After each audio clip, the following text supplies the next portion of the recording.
Preface. Look, obviously, none of this is true. And I'm not really saying I met up with anyone in a truck stop bathroom and that the following events actually ensued. It's called fiction, and that is what this is. It's mostly a satire, because I do think an event like this will happen in the next couple of years, because we all know the character I refer to as Mike Hentz is really secretly gay. There's no way he isn't. He loves a big old cock. But to avoid any kind of legal action, I should say that the preceding statement is my opinion, and that the following story is a pure work of fiction that in no way depicts real-life events. However, as I talk about in the story, the reason I wrote something like this was out of anger. I'm one of 20 million Americans about to lose their health insurance over this fucking election, and I've really got nothing better to do than writing erotica. I earned a graduate degree that is fucking worthless, and part of that is my fault to be sure, but the thought that I face more scrutiny for an entry-level job than was given to the character referred to as Donald Drumpf in the Ascension to Office is absurd. It's like he thought it was an entry-level job, only today's entry-level jobs actually require at least 3 Olympic gold medals, being fluent in 5 languages, including at least 1 dead language, a Nobel Prize in a science-related category, and 25 years of experience in the field. Of course, that's hyperbole. But anyone who has spent time searching for a job fresh out of college will relate. It's also absurd to think that I have a higher degree than pretty much any of the picks for cabinet. It's fucking ridiculous. I guess this is what happens when you have a party that stigmatizes learning and intellectualism, that degrades scientific inquiry and research. You get people who don't respect a PhD or other graduate degrees. You get people who seem to be at war with the English language and grammar. You get people who think actually studying and researching in the pursuit of knowing more about the world today than you did yesterday is a bad thing. Yet, we are about to have an administration that wants to stigmatize the pursuit of knowledge. How did the candidate who criticized another candidate for actually preparing for a debate be the one our country chooses for its highest office? The candidate who didn't prepare for debates because he sure wasn't even going to prepare for the presidency. We're at an interesting juncture. We have a president-elect who probably didn't even think he was going to win, who wasn't in the least prepared, who was only doing this for publicity, and now he has the bitter reality of trying to run the world. Yet, we're the ones who will feel his utter failure. We're the ones who will suffer as a result. I cannot fathom the stupidity of the American voter in selecting this man, but in reality, the Electoral College margins were among the bottom quartile in terms of wins, and he didn't even win the popular vote. This is not a mandate. This is robbery. It is in this context that I would write something that is normally considered silly and trivial. It's something that normally I wouldn't give another thought, but feel compelled to write about because it is all I know how to do. I have been educated to write, and now I know what to write about. Silly stories that shouldn't matter, but, hopefully, make someone smile in the face of our national despair. Perhaps it is immature or juvenile.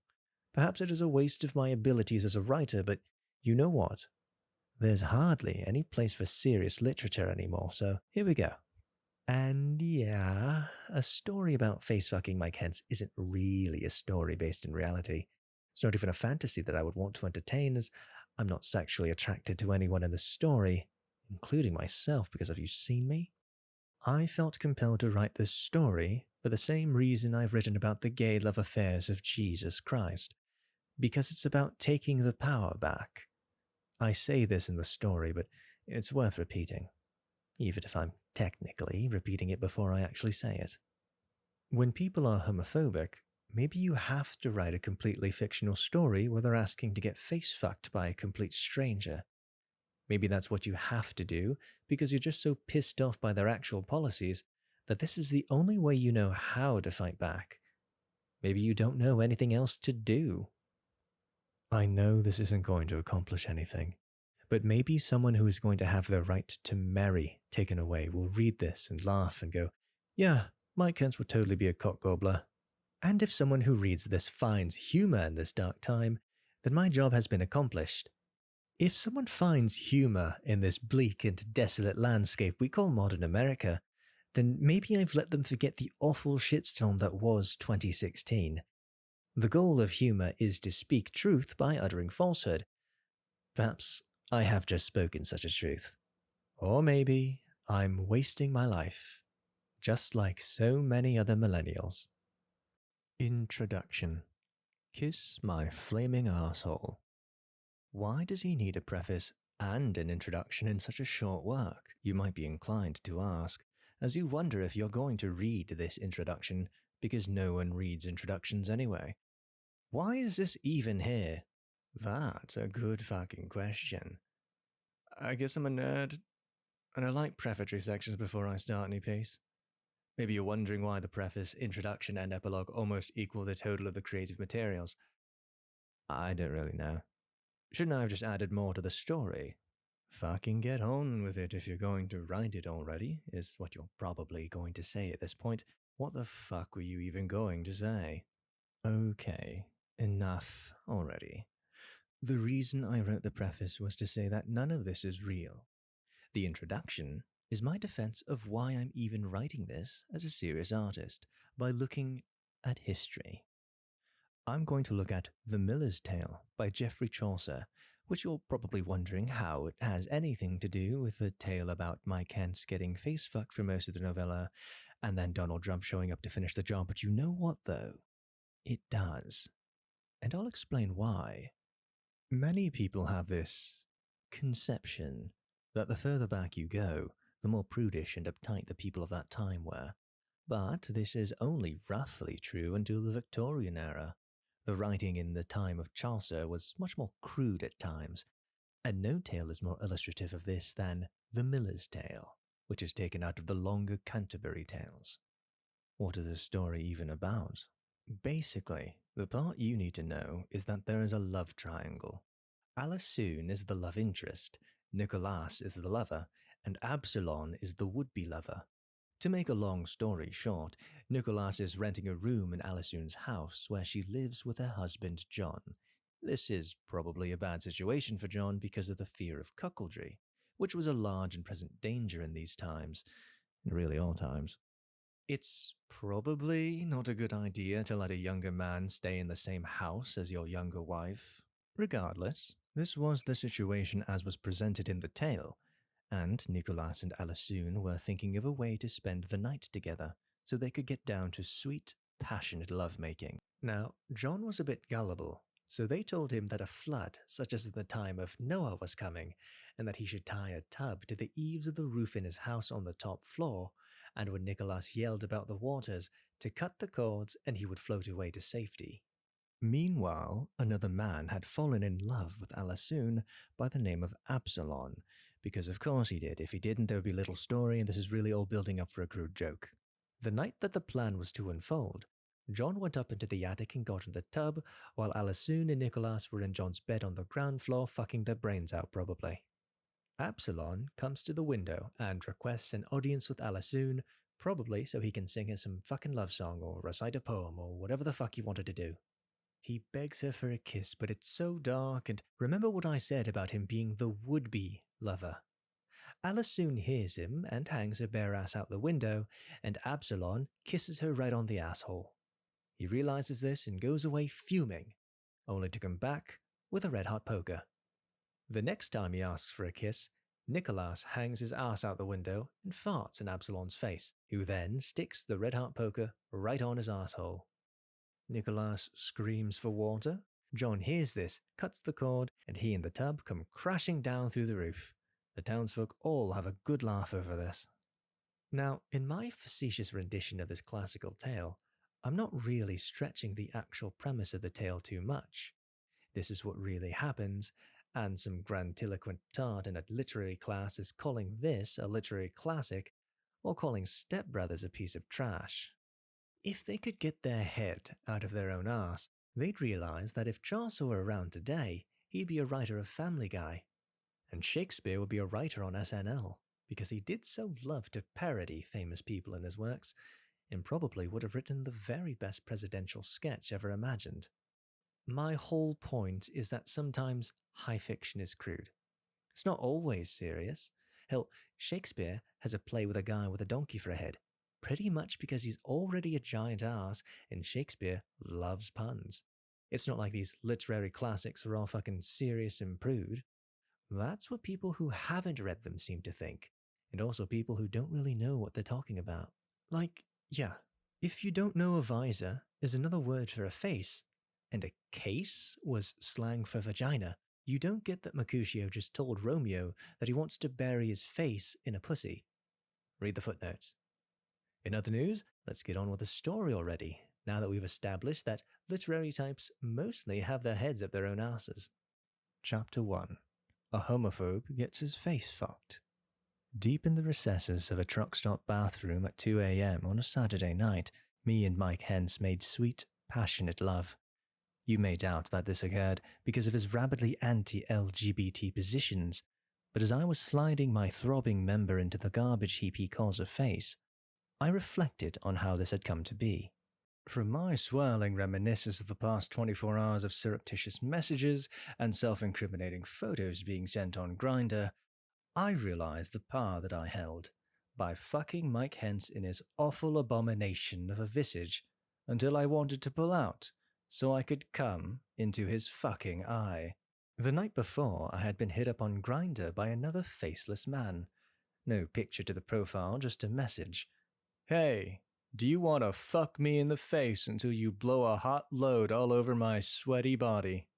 You know, I'm not always the type to go for something like that, but I figure what the hell. I'm not doing anything particularly exciting with my time right now, so I might as well go for it.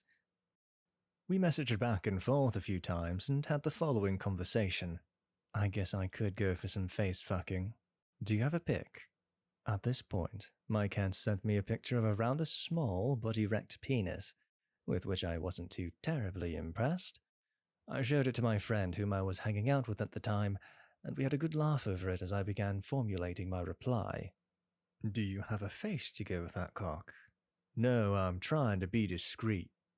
I never really got how sending someone a picture of your cock was being discreet, but hey, let's run with it. That's the thing with Grindr and, I guess, being gay in general. Many people aren't comfortable being out in the open.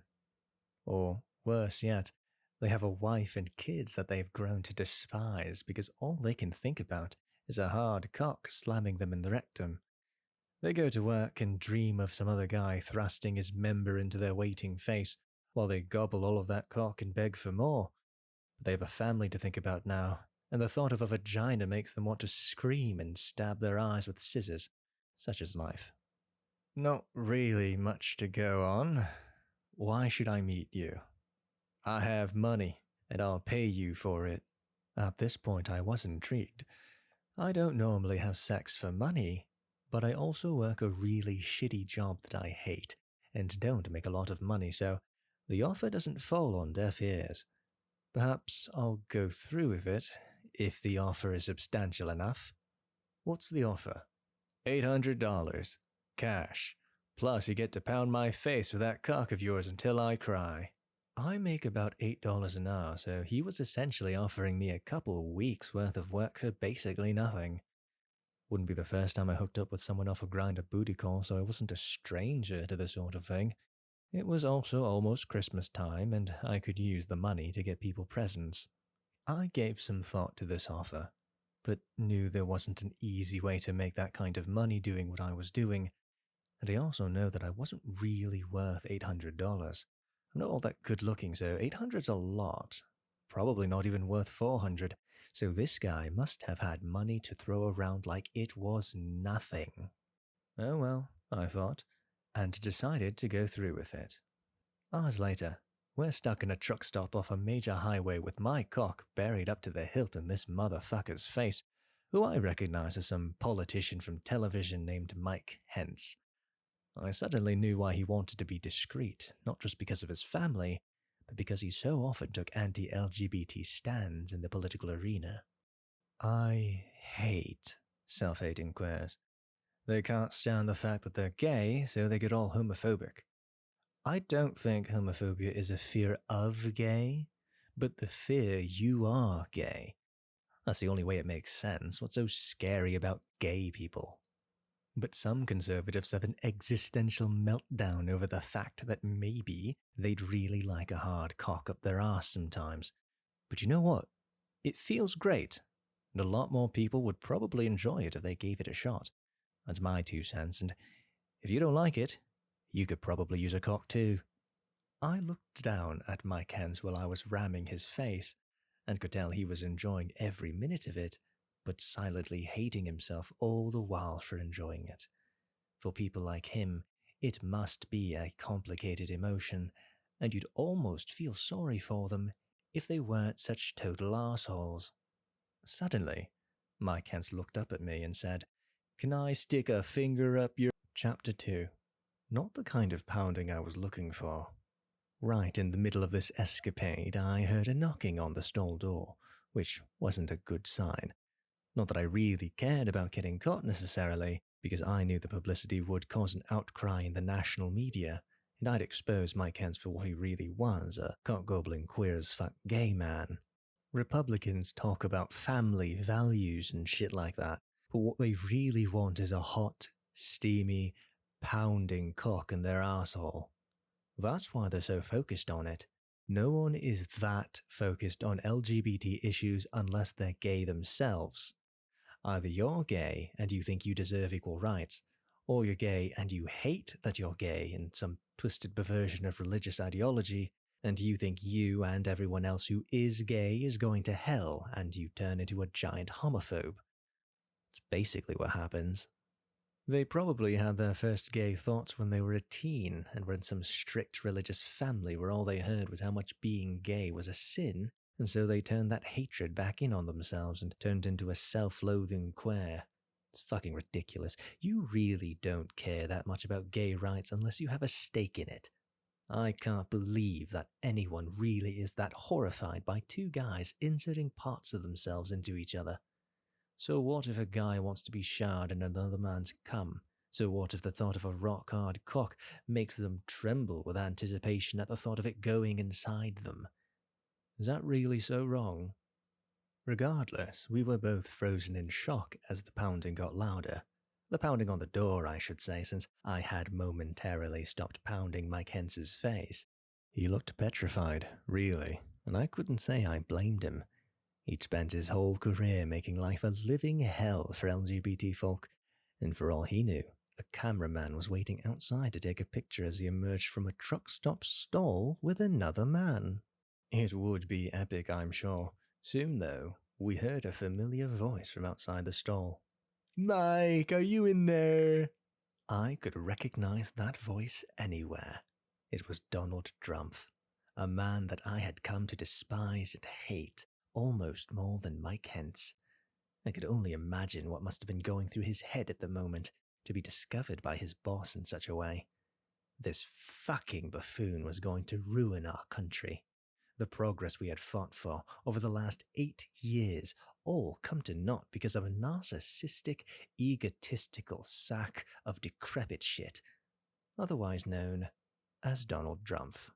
I couldn't believe the utter bullshit that was about to ensue. Mike Hens looked like he knew what was about to happen next, as it had probably happened many times before. Donald Drumpf and Mike Hens had been traveling together for some time, so I'm sure Donald must have become aware of his proclivities. I could tell he didn't want to answer, that it pained him to have to face up to this again, to what he probably deemed a giant shortcoming. Yet, here we were, my cock just barely out of Mike Hens's mouth so he wouldn't garble the words in his reply, and Donald Drumpf standing just a few feet away. I watched Mike Pence wipe some of the spit from around his mouth as he stayed silent. He just knelt there, on the floor, like a little boy who had just gotten caught taking cookies out of the cookie jar, all dejected and with a sour look on his face. He knew what was coming, I'm sure, and it wasn't me at this point. I started putting my dick away, and Mike Hens looked up at me like something great had just been ruined, like he wasn't going to get his way now, and that something worse was about to happen. I could tell all this from his expression, looking like someone who had just been hit. Donald Drumpf continued pounding on the door, asking if Mike Hens was in there. We both knew he already knew the answer to that. He knew that it was all just for show, before Mike Hens would have to answer. The jig was up, so to say. I can't imagine what was going through his mind. I've always been a fairly open person. I couldn't give two fucks who knows I'm gay. I guess that's because I know there's nothing wrong with being gay. I think if you're in the closet, you're partially buying into the notion that it's something you have to hide, because you've bought into the lie that there's something wrong with it. There's nothing wrong with being gay. It's like having freckles or blue eyes. You can't really do much about it, you're born that way. Maybe you don't like having blue eyes and you wear contacts, but we all know underneath those contacts that your eyes are really blue. It doesn't matter if everyone else might think they're green. We both know that one day, one of those contacts is going to fall out, and you're going to find yourself in a truck stop with some guy fucking your face. That's what happens. Finally, Mike Hens motioned for me to slip under to the next stall, which I tried to do as surreptitiously as I could. When I had finished, Mike Hens replied, "Yes, Donald, it's me." Chapter 3. Are you ready for the Drumpf Tower, Mike? At this point, you're probably pulling away from me, if you had believed any of this shit to begin with. There's something called suspension of disbelief, which is where you go along with the narrative because it is convincing enough, and yeah, you're probably like, well, this is a horrible way of going about that, which you'd be right. But I have to recognize that some of the elements of this story probably don't sound like they hold a lot of water. You don't really need to concern yourself with that. It doesn't really matter if it's a true story, because it's about taking the power back. When certain politicians seek to oppress another group by backwards laws and criminalizing certain behaviors, then a way to take that power back is to create art that puts them into that oppressed group. Maybe the character I've called Mike Hens isn't really gay. Maybe he didn't really do any of these things. But if he's going to try to persecute LGBT individuals, then I'm going to write a goddamn story where he's getting his face fucked. And if the character Donald Drumpf wants to be prejudicial, then guess what? Something else is going to happen to him. It's all about parody. When someone tries to discriminate, you have to fight back with art. You make something that fights against the hate. Maybe this work will seem immature or juvenile, but that's exactly the response you have to make, because that kind of hatred and bigotry is itself juvenile and immature. Maybe Mike Hens never really got his face fucked in a truck stop bathroom. Maybe none of this actually occurred. But if you're going to seek to oppress another group, this is the kind of shit that you're inviting upon yourself. In short, fuck you for trying to oppress another group. Fuck you for all your work against LGBT individuals. I hope this pisses you off, and that if it ever comes to your attention, that you get just as offended by this as I was when learning about the kind of shit that you had done. I hope you choke on a bag of dicks.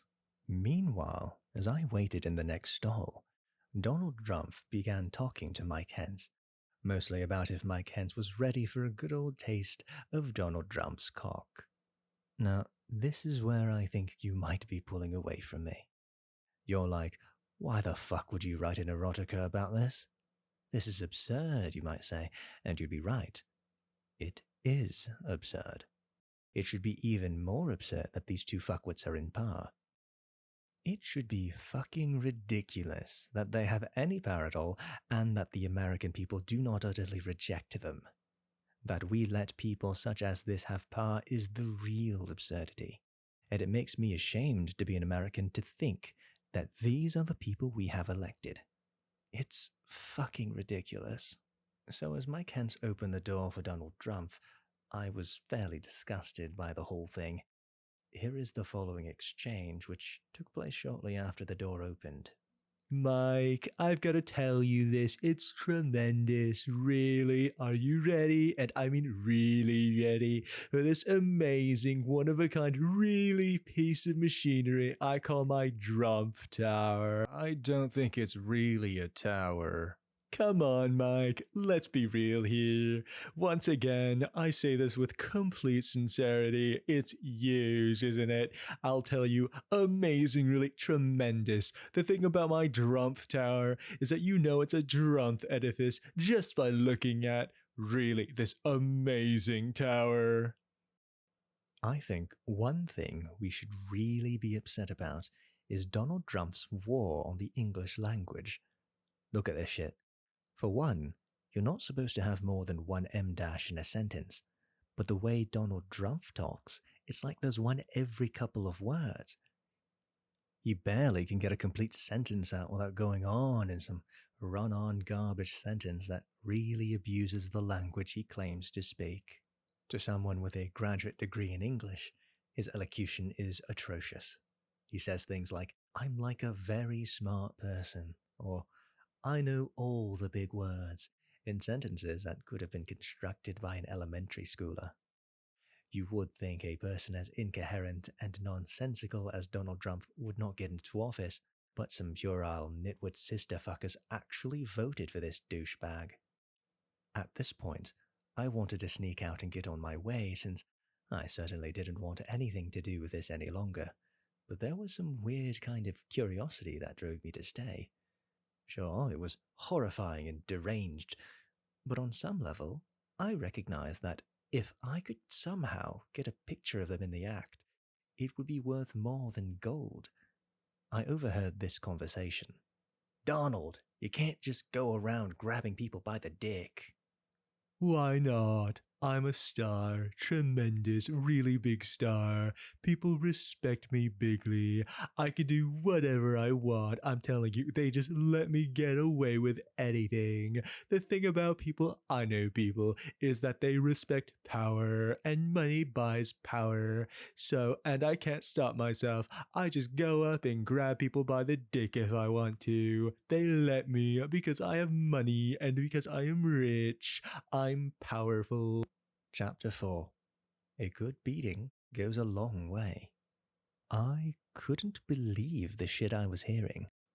I mean, we all knew he would say such things, but it's another thing to actually hear it yourself. It does an effect on you. I was shaking slightly as I took out my iPhone and got the camera up and rolling. I was debating which was better, photo or video. I decided on getting a video for posterity's sake. Or maybe just open Snapchat with a cool filter and have all of us look like we have puppy noses. I'm sure that would make for a good picture, because nothing says smart for the camera like, "Can I please hide at least half of my face?" You know, and seeing this shit on Tinder is ridiculous. Other ridiculous things, wedding photos. It's probably not a good idea to have a picture of yourself next to what looks like your wife. Really? Are you just screaming, "I'm in a dead relationship and I want to cock up my ass instead of the horror that is my wife's vagina"? Really? Is that what this is about? Or pictures of you with a gun? Yeah, the best way to make me feel safe is by posting 3 pictures of you with assault rifles. Maybe we can go to the range and you can murder me. I'm sure that's a charming date idea. Or if every picture has you holding alcohol. Been to any meetings lately, or are you skipping those this year? Or how about this one? There's so many people in all the photographs that I can't even tell who I'm swiping left or right on. Is this a profile for group sex? Is it everyone in the photo? Why is there a picture of you and your mum? I don't want to get to know your mother. This isn't what this is about. Be a normal person, and don't have me thinking about your extended family when I'm deciding to swipe left or right. Well, grandma's cute, so I'll swipe right. Some people have no goddamn awareness at all. Then again, I'm at a truck stop, trying to have sex for money. But I didn't even get paid because we were interrupted. Still, there are worse things than face-fucking a homophobe. As I began to exit the stall, I heard this exchange, which I managed to catch on tape. "Is it in? I can't tell." Yeah, the Drumpf Tower has been erected and laid in its foundation. Jesus, titty fucking Christ, Batman. Who calls their penis the Drumpf Tower? Is that really a thing? It was fucking absurd to say the least. Just like this whole story you could say, but then you'd just be right, and I'd be like, it seemed like a better idea when I thought it up, but the execution isn't what I expected. And then you could rebuke with, you really thought writing an erotica about Mike Hens and Donald Trump was a good idea. And I could reply with, I also thought getting a master's degree in English was a good idea, so I'm the king of great ideas. To which you'd respond, well, this story has taken quite a weird turn. And I, the narrator, would agree, but you wouldn't know because I didn't put it in quotes, and you're now a character in the story, not just someone reading it. Boom. Years of literary theory for nothing. With this, I kicked open the door, camera rolling, to see Mike Hens bent over before Donald Drumpf, getting all of Donald's 1-inch wonder in his wrinkly arse. I guess it wasn't just his hands that were small. Marco Bubio was right. I got some of it on video, before security came in and grabbed my phone and smashed it on the floor. I mean, it wasn't a brand new iPhone 7, but it was still probably going to be hundreds of dollars to replace. They were dicks. They just started yelling, Drumpf, Drumpf, Drumpf, as they started kicking the crap out of me. You know, I'm not a very big guy. I'm certainly no bear, and I can usually take a beating quite well, but there were a lot of them, and they were much bigger than I was. I got a real thorough stomping by a whole horde of Drumpf supporters, until I was bloody and bruised and laying on the floor. Drumpf tucked his little Drumpf lemonade stand back into his pants, and he and Mike Hens walked out of the truck stop bathroom, stepping over my broken and helpless body as they went, making sure they gave a final stomp to my cell phone on the way out. Fuck, man, I make like $8 an hour. Do you know how long it took me to save up for that thing? I know it's not brand new or anything like that, but I'm poor, and I don't make that much money. You have to kick my ass and break my phone? Jesus, titty fucking Christ, can't I get a little peace? I lay on the ground for a good period of time before I had the courage to stand back up. The Drumpf SS was out of the room, and they must have left the truck stop by now. I cleaned myself up in the sink and wiped the blood from my nose and lip. They had split my bottom lip, and it was starting to swell up pretty good. Last time I go on a date from Grindr, that's for sure. Epilogue. Bussy is a horrible term. I'm a bisexual man, but I don't consider myself too up on the gay community. I don't always get new terms, but I've decided to use a particularly opprobrious term for the title of this piece. Bussy. Basically, it's referring to a man's arsehole in practically the crudest way possible. But, in my defense, it's probably the term the character known as Donald Drumpf would actually use. Part of the inflammatory remarks that the character makes in the novella aren't even that far from the fact. Grab them by the bussy would probably be something Donald Drumpf would actually say if he were out for some sweet man-loving. Obviously, this whole work is fiction, and none of it really happened, but the point of satire is to still be somewhat believable. It has to still be in character for the people being lampooned. Maybe our thin-skinned president-elect can't take this sort of criticism. Maybe I'll face some kind of recrimination for this, or he'll sue me. I would think he would have better uses of his time than picking on one individual citizen, but it wouldn't really surprise me. He is very litigious. I was mostly just hoping someone would look at the cover and think it was funny enough to buy. Maybe you thought it was crude, but if you bought the book, there's probably a part of you that thinks it's very funny. And if you've read this far, you might have even enjoyed what I've written. It isn't very long either way, and probably made for a quick read. If you bought this book and enjoyed it, thank you. If you pirated it and didn't buy it, but still enjoyed it, well, whatever, at least you enjoyed it. I could probably imagine that there are some people that this book offended, which, at this point, I would ask why the fuck you're still reading. It was meant to provoke in some way, and also kind of a knee-jerk reaction to just being pissed off for the last month with little to do but stew over how bad the world is going to get and feeling helpless about the whole process. I still cannot believe that we elected this man as our president. I also cannot believe that we let this happen as a nation. I also can imagine that some people bought the book with no intention of reading it, just for the title and synopsis. Maybe this book has sat on your shelf as a joke for some time, and you finally got around to reading it. I can respect that. I understand that people are very busy and that it's tough to give a new author a chance. I've spent many years trying to write serious literature and getting nowhere. Out of this frustration has come some novellas that aren't really meant to be taken seriously, but that I hope make some people laugh in this darkest hour. Maybe the only thing I can really do at this time is trying to get people to see humour in a world I find humourless. If we don't find something to laugh about, we're all fucked. I mean, we're all fucked anyway, and maybe we'll look back on this time decades from now and wonder how it all went wrong. Misinformation, really? People being deluded into thinking things that weren't really true. The media played a large role, and fake news even more. People's unwillingness to fact check stories. There was a certain part of me that had the urge to put this story out and say it was true, that it all really happened, and see how far it got. Would it sell more copies if people thought this really happened? Would it sell any copies at all? But I couldn't contribute to a problem no matter how much I wanted to. To bring it back, Donald Drumpf engages in lies, fraud, prevaricates, and disseminates fake news as though it were fact. That is what he would do. Just because that is what our adversary would do, does not mean that I should stoop to the same level. Yes, some people would try to pass this off as a real story. They would lie about it and say it really happened, but I care too much about the truth to let that be the way I told the story. I was upfront and said in the preface that this is not real. Hopefully it is funny, but it is meant to be taken as a work of fiction and should not be taken too seriously. I did not really do any of this, but I don't see it as being too far out of character for any of the figures I have lampooned. I tried to have them act how I would picture them acting in this particular circumstance. If I have offended you, so be it. If I have made you laugh, I am glad.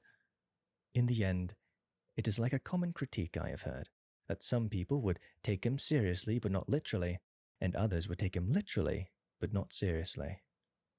I hope no one takes this literally or seriously, and that it was seen for what it was, an elaborate joke meant to poke fun at those in power, in the same way fools sometimes do. Perhaps I am just such a fool.